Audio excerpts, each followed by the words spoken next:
Hello everybody, my name is the Deuteron Doctor, and sorry about my voice is bleh, because I'm sick.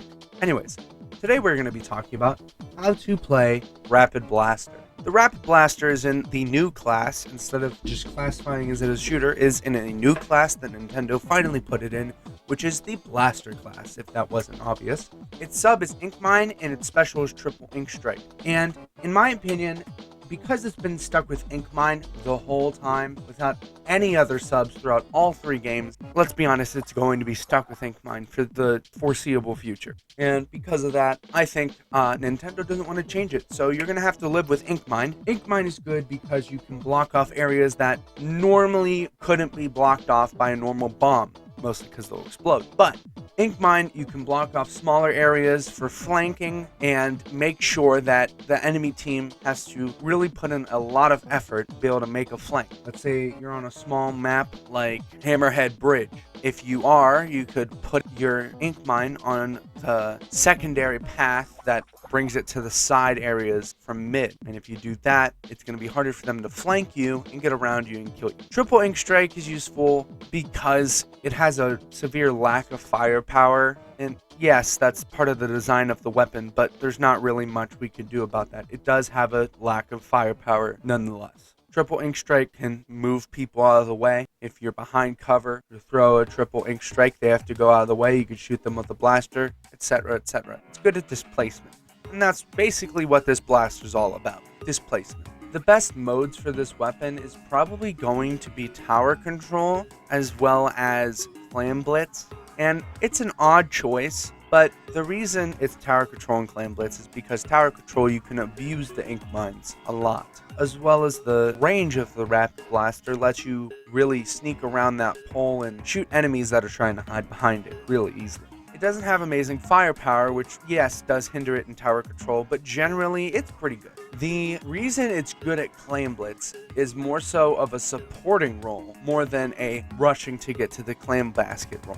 The reason it's good is because it can help your teammates push and stay there. So if your teammate has the enemy clam basket open, you can kill the rest of the team, or try to, or even displace them away from the basket, letting your teammates get more clams into the enemy basket. The best stages for this weapon, and I'm sorry I forgot to do them for the Tri-Slosher and the Slosher videos, but oh well. The best stages for this weapon is probably going to be smaller stages with a lot of room for displacement. Generally, actually, it could probably go on larger stages for displacement like Wahoo World as well.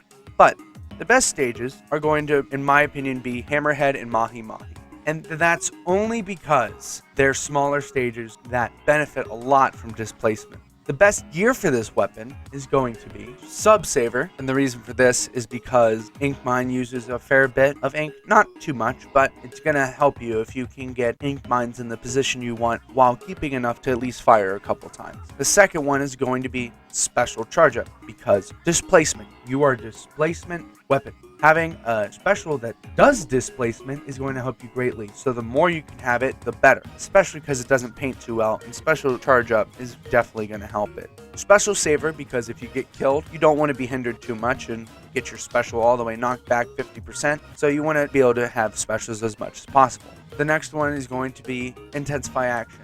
This is just general for blasters. Intensify Action is good because it increases accuracy while you're jumping. I get it, Rapid Blasters don't usually jump while firing, but it's still good to have on a blaster nonetheless. And the last piece of gear that's good for this weapon is going to be Thermal Ink, only because of the fact that it has a lot of range. So you can always keep tabs on where your enemies are, you can call out to your teammates and make sure you get a pick on them and whatnot. Overall, this weapon is pretty simple. The best aiming techniques I could say for this weapon are probably just going to be predict where your enemy is going, only because of the fact that it has a long range, but blasters are pretty slow fire weapons, as well as the fact that blaster shots take quite a long time to get to the enemy. So I would keep that in mind. Also keep in mind that the blaster radius is extremely small compared to any of the shorter range blasters, and you're going to need a lot more accuracy. So maybe that Intensify Action I said could be added a little bit more.